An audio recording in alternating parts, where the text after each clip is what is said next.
हे सगळे मुलं प्रशिक्षण करतात. नसते सर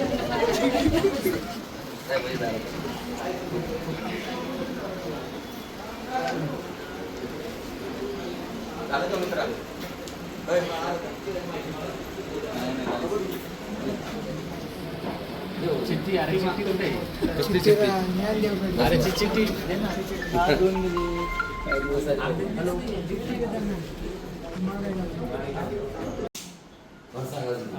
एक तुम्हाला सांगायचं फक्त पाठमध्ये हे मुलं भेटतात कामाला आणि सुखसुविधा चांगल्या होत्या आणि निवडणुकीत फक्त वापर केला व्हायचा. त्यांना माहित नाही की हात दिलाय की वोट मिळायला मागचं तुम्ही हात दिलाय आम्ही साथ पण दिली ना तुम्हाला. आता हे तुम्ही देतो म्हणल्यानंतर तुमच्यापर्यंत आम्हाला आपली विनंती काय की ह्या मुलाला कुठे हक्काची भाकर मिळाली. ठीक आहे सर आपल्याला पत्र देतो तुम्ही तुमच्या पद्धतीने करा. नाही झालं तर 5 तारखेला 20 तारखेला पण आता पुढच्या वेळेस समजा येणार काय सांगतात त्यावेळेस मॅडम असेल तर तुम्हाला नाही आम्ही तुम्ही थोडं हे करा ते कसं होतं नाही आता मॅडम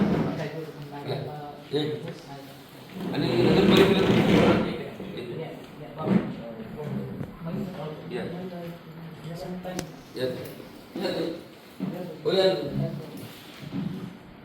बाकीच्या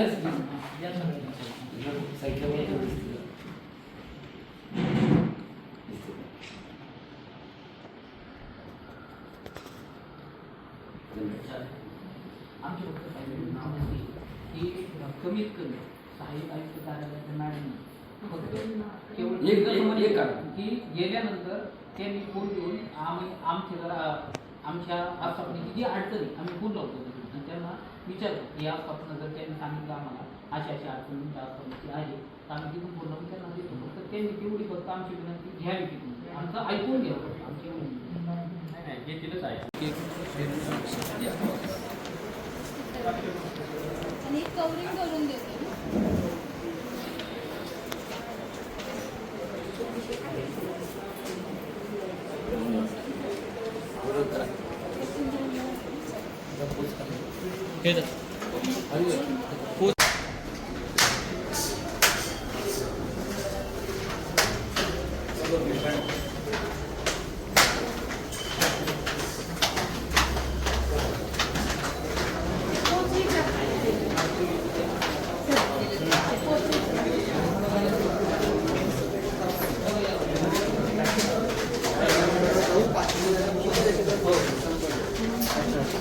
ते नाही आला तुम्हाला ते झालं साफ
माझं नाव बालिका समाधान नलवडे आहे.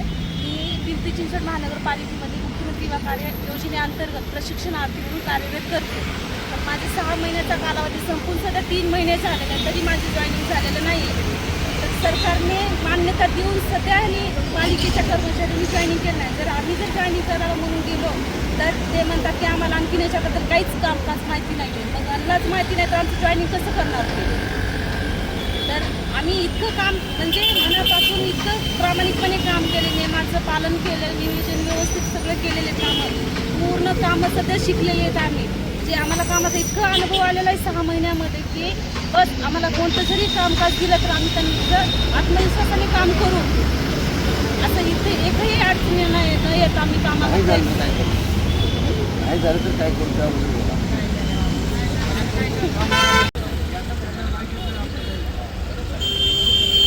बरं काय बोलणार आहे का कोण?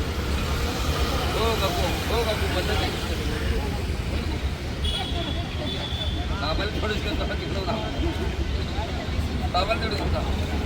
पोलिसाला घेतलं आम्ही आलो दुसऱ्या गावाला आपलं आम्हाला देऊ आम्हाला या बापाला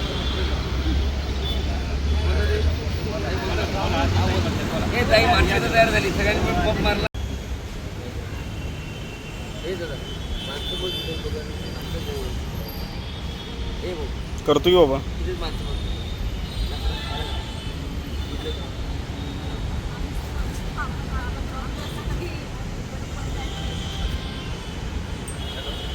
पैसे आहेत ना रे? हॅलो हॅलो कलेक्टर ऑफिसला पोहोचलोच आहे. हो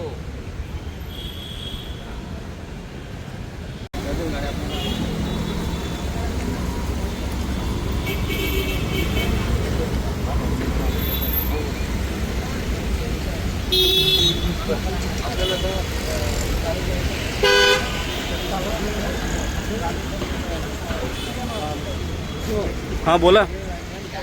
नमस्कार, मी रेश्मा पोपटे, पुरंदर तालुक्यातील साकोडे या गावाचे मी ग्रामपंचायतीमध्ये योजना म्हणून गेल्या सप्टेंबर ते फेब्रुवारीपर्यंत कालावधीमध्ये काम केलेलं आहे आणि माझ्यासारख्या अशा अनेक पुरंदर तालुक्यामध्ये ग्रामपंचायतीच्या बऱ्याच महिला भगिनी काम करतात. ते चांगल्या त्या ग्रॅज्युएट पोस्ट ग्रॅज्युएट झालेल्या महिला आहेत की ज्या योजना दूत म्हणजेच गाव पातळीवरील गावातील लोक किंवा गावातील लोकांचा आणि ग्राम पंचायत समिती याच्यातून दुवा म्हणून जे योजनादूत म्हणून योजनांचे मार्गदर्शन करण्यासाठी ज्यांची नियुक्ती केलेली आहे अशा योजनादूतला गेल्या 6 महिन्यापासून कसल्याही पद्धतीचा कसलाही एकही रुपया मानधन मिळालं नाही. तर त्यांनी पुढं काम करायचं कसं?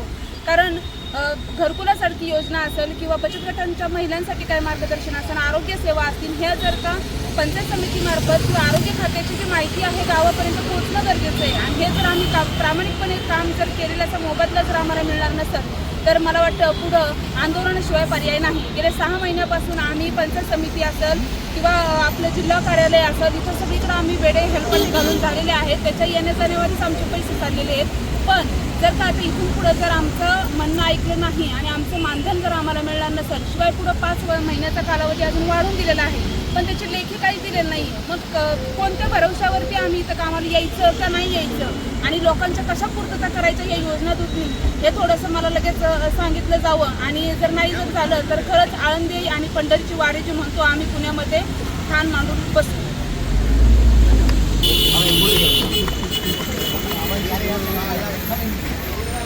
मुख्यमंत्री व कार्यप्रशिक्षणार्थी विद्यार्थ्यांचा या ठिकाणी पुणे कलेक्टर ऑफिस या ठिकाणी निवेदन देण्यात आलं आहे. त्या निवेदनामध्ये असं म्हटलेलं आहे की महाराष्ट्रामध्ये माननीय मुख्यमंत्री उपमुख्यमंत्री एकनाथजी शिंदे साहेब यांनी लाडका भाऊ योजना आणली. त्या अनुषंगाने पूर्ण महाराष्ट्रातील 1,34,000 विद्यार्थ्यांना हाताला काम भेटलं. एक आनंदाचं वातावरण तयार झालं. त्याच अनुषंगाने सांगली या ठिकाणी देखील अशीच परिस्थिती होती.